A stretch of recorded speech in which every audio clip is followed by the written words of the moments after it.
Hey folks, welcome to Top 3 in Cybersecurity, a bite-sized view of 3 of the most important news stories in cybersecurity this week. Now let's jump in.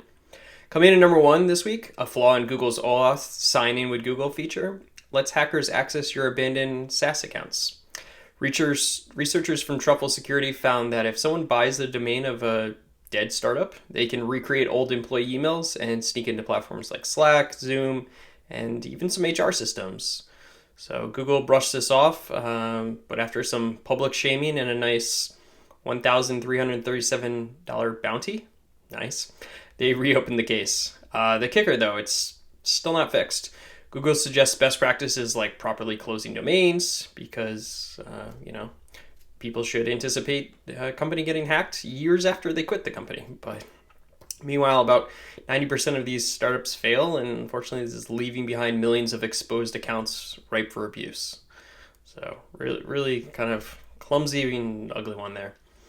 But coming in number 2 this week, in the last cybersecurity news of President Biden's term, he signed an executive order to toughen the U.S. defense against hackers, ransomware gangs, and pretty much anyone else trying to mess with critical infrastructure. So this builds on a 2015 order ordering that beef up federal security systems, safeguarding software, watching the supply chain, and embracing digital IDs to fight cybercrime. It aims to make hacking harder and costlier for other countries, and nothing deters international criminals like a stern executive order. So we'll see if anything actually comes out of this. But coming in number 3, U.S. residents are being flooded with text messages claiming they owe unpaid tolls, with scammers impersonating operators like EasyPass and SunPass.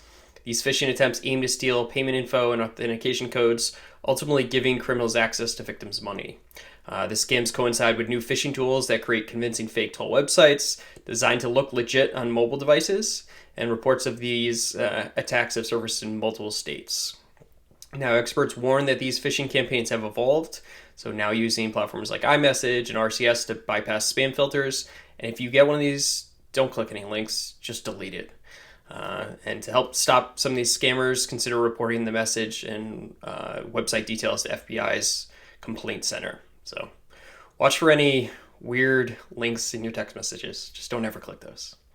Okay, that's it for top 3. I hope you've enjoyed this bite-sized view of cybersecurity news, and I'll catch everyone next week.